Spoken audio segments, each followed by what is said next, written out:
In 1966, two men went up a hill in Brazil, and the case never came back down. They were found in suits and raincoats, wearing crude lead eye masks, beside a cryptic note with timed instructions. No obvious injuries, no clear cause, and no definitive toxicology. This isn't a story about one shocking object, it's about a chain of facts that stops just before the answer. The bodies were first noticed on Morro do Vintém near Niteroi, a steep area that slowed responders. The men were lying next to each other, hardly covered by grass. The delayed access matters because it shapes everything that follows: evidence preservation, decomposition, and what could have been removed before authorities arrived. The location feels chosen: remote enough to hide, close enough to be found.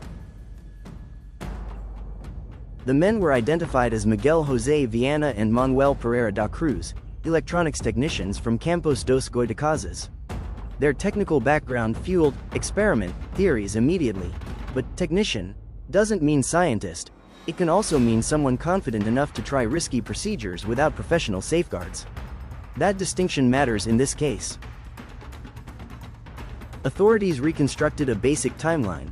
They traveled from Campos to Niteroi, bought raincoats, and purchased a bottle of water. A witness described Miguel as nervous and repeatedly checking his watch, behavior that later echoes the note's timed steps. After that, the trail goes dark until the hilltop scene. The story's power is how short the visible timeline is. The notebook contained a protocol-like message with times: 16:30 be at the specified location, 18:30 ingest capsules, protect metals, await signal, mask. That's not a casual memo. It reads like a planned sequence: arrive, ingest, wait for effects, anticipate a signal, then use the mask. The entire case pivots on that one line, because we don't know what the capsules were. Near the bodies, an empty water bottle and a packet holding 2 wet towels. The setup looks minimal, almost too minimal for a serious technical experiment. No complex equipment is consistently documented at the scene in mainstream summaries. That leaves two possibilities. It was a simple ingestion and wait protocol, or key items were never brought, or were removed. The masks covered only the eyes, which makes them poor radiation protection in any serious sense. But they could still make sense as protection from a bright flash or an intense light source, something they expected to look toward. The masks don't prove radiation or UFOs. They prove expectation. The men believed their eyes needed shielding for what came next. Reports consistently emphasize the absence of major trauma and no obvious signs of struggle. That doesn't eliminate homicide, but it shifts probability toward causes that leave little external evidence: poisoning, overdose, or incapacitation followed by exposure. It also aligns with the note. If they believed the capsules were part of the plan, they may not have resisted anything at all. Quiet deaths are the hardest to prove decades later. The autopsy happened weeks later, after decomposition advanced too far for reliable internal findings. Because of the delay, toxicology, critical in any capsule case, was not effectively performed. That single procedural fact turns this from a solvable incident into a permanent mystery. If the capsules were poison, the proof decayed with the bodies. If the capsules were a drug or toxin, synchronized ingestion explains why both died and why the scene looks orderly. It could be accidental, wrong dose, unexpected reaction, or intentional, suicide framed as an experiment. But we lack the one test that could confirm it. This theory fits the note best, which is why it remains the lead suspect. Protect metals is one of the strangest phrases in the note. It could imply fear of corrosion, contamination, or an effect they believed would damage metal objects, chemical vapor, electrical discharge, or some pseudo-scientific belief about energy. The line suggests they weren't only protecting themselves, they expected an environment change.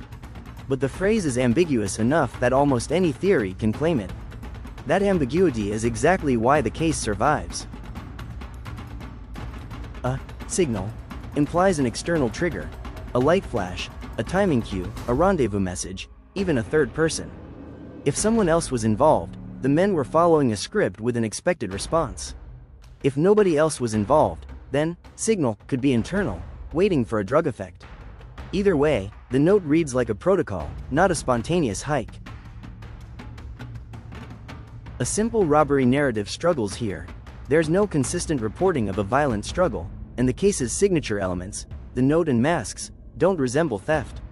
That doesn't exclude robbery, but it weakens it as a primary explanation. In many cold cases, robbery leaves a simpler scene. This one leaves theater. Brazilian coverage and later discussions often connect the men to a spiritualist, technical, subculture, people blending electronics curiosity with ritualized beliefs.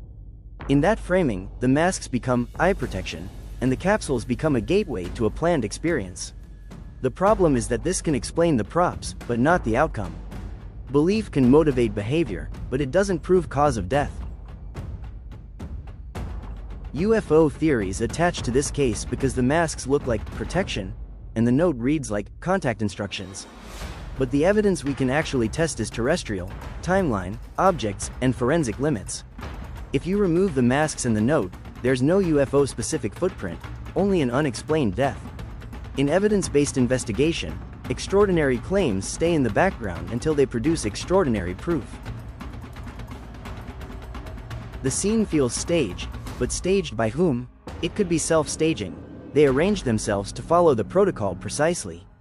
Or it could be external staging. Someone arranged the props to create a story and erase the real motive. The same tableau supports both, which is why this case is so unstable. When evidence is theatrical, interpretation multiplies.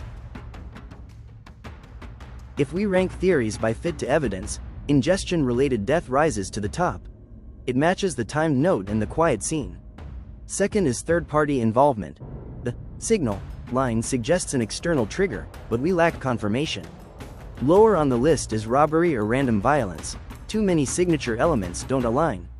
UFO claims remain culturally powerful but evidentially thin. Every cold case has a missing piece. Here, it's toxicology, because capsules without chemistry is a story without a conclusion. The timeline, the props, the note, none of them can substitute for the one test that identifies what entered the body. That's why this remains an unfinished experiment in the public imagination. Not because it's supernatural, because it's incomplete. Two men followed instructions, climbed a hill, and waited for something to happen. Whatever came after the capsules never became a measurable fact, and the autopsy arrived too late to rescue the truth from decay. The lead mask's case isn't solved, disproven, or closed, it's permanently unfinished. If it sounds impossible, we investigate it.